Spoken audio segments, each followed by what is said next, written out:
everybody. Welcome. So, I left my home to come to the United States exactly 30 years ago with nothing but a backpack. And here I am today speaking with captains of industry and the brilliant people society is entrusted with its capital. I have lived the American dream, which is why I'd like to honor it today as we approach the occasion of its 250th birthday. Now, my suit may look patriotic, but here are some of the other choices that I was considering before my sons talked me out of it. Now, I came to the US with nothing, and now I can say that I was the first Wall Street analyst to pick up a stock before an IPO, the first to publish a report on ChatGPT, and then the first to use AI in research report. I've had the chance to meet some of the greatest entrepreneurs of our time, present company included, but also Elon Musk and Dr. Alex Karp. And now you can't avoid seeing me on TV, even when you try. Although the cover story in my hometown business publication is the one my dad is most proud of. Now, by the time you add a fairy tale 20-year marriage and my two sons that are still here with me, I've definitely lived the American dream, which is why I want to honor it today. What is it that makes the US so special? Initially, it was our mission. We were the first to consciously create a country around universal political principles and then implemented through a durable constitutional system. We were founded on ideas first, individual liberty, equality under the law, and government by consent. That's the historical perspective, but I'd argue it was courage, purpose, and innate optimism that have characterized our youth since. As we get into the 20th century, our strength started coming in the form of overwhelming industrial scale and productivity. By 1944, the US economy alone was producing more war material than all the Axis powers combined. We built Liberty ships faster than Germany could hope to sink them. The US and the Allies also had major advantages in technologies such as radar and code breaking that also contributed to our victory. But technology innovation really started taking center stage in the early 40s with the Manhattan Project, when Robert Oppenheimer made technology our edge at a pivotal time in history. Now, Oppenheimer himself was born in New York City and grew up in the US, but the most critical scientists that developed our nuclear capability were in Europe before the war. Mostly in Germany. Albert Einstein, Enrico Fermi, Niels Bohr, Leo Szilard, and Edward Teller, among others. Had they stayed in Germany, we would have probably not beaten the Germans to the bomb, and history may have taken a very different path. I'm going to let you guess why this particular group felt the need to flee Germany and Europe in the 30s and 40s. Maybe there's a lesson there. Since then, much of technology innovation has happened right here in the US. Moon exploration, the PC, internet, mobile, cloud, so much more. Why here? Because the optimism, the courage, the rugged individualism. They built an entrepreneurial, meritocratic, market-based economy.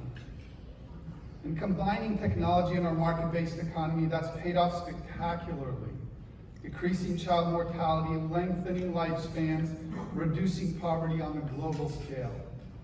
The cure for all three of those challenges to humanity has been growth. Growth only comes from two things: population growth and productivity. GDP per capita and capita. Technology is productivity. It lets us do more with less. Technology raises productivity, which raises wages. And it's on that path, doing more with less every year, growing GDP per capita, that we create happiness when everybody gets to consume more and do more. we get optimism. And that optimism translates to us having more kids, which is how we get more capita. That's how we do it. That is why we are winning.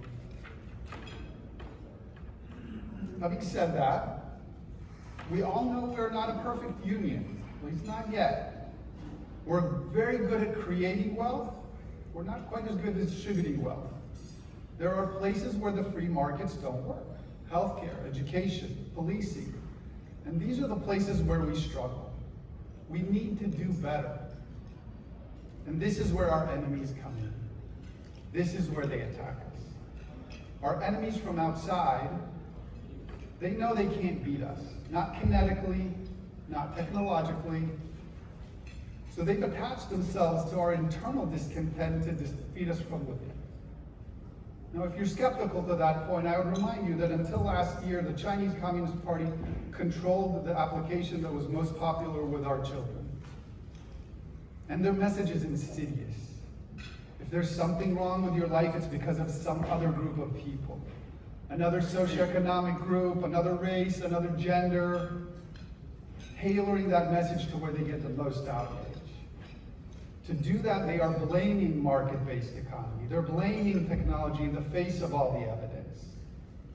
People have more than you, cheated and stole it from you. Technology will take your jobs.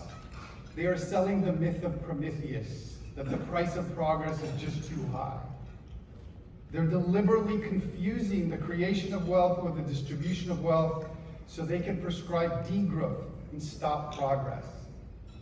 And the answers they propose are to replace merit with identity, promote static bureaucracies, and teach our children what to think as opposed to how to think, so those children will comply with this agenda and help grind our progress to a halt. At the extreme, they're now telling young people to tear it all down. That what you want, that take what you want. And if they don't give it to you, even violence can be justified. And if you're skeptical about that point, I point you to the popularity of Luigi Mangione these days. We know this is working, especially in other parts of the world, because of the drop in childbirth and the emergence of communism, the re-emergence of communism. Happiness comes from growth, and growth in capita comes from higher birth rates. That's why we need to be alarmed by lower birth rates. When people are optimistic, they have more children.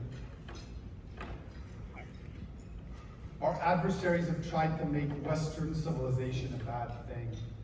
When Alex Karp from Palantir talks about protecting Western civilization, this is what he's talking about. And I think he'd appreciate the quote from Goethe.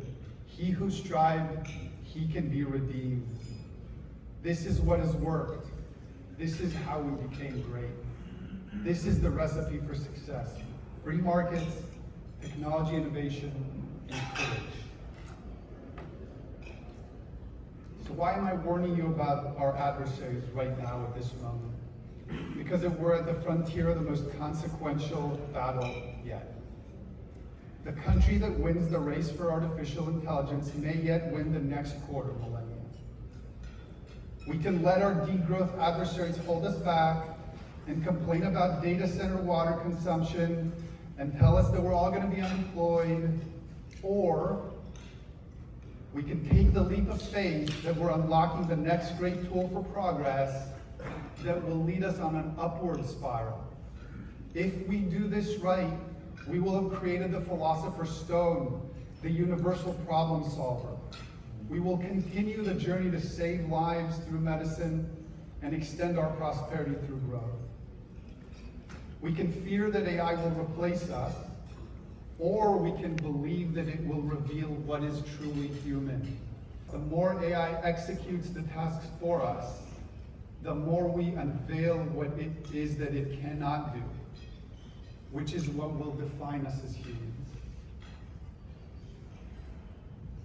It can free us to answer life's greatest questions, liberate the human spirit. Elon even said that it can help us extend consciousness into the stars. So how do we move forward? The same way that led us to our first remarkable 250 years. Embrace technology, embrace free markets, the spirit of entrepreneurship and meritocracy, and our trademark courage. God bless America. Happy 250th birthday. Let's go build something.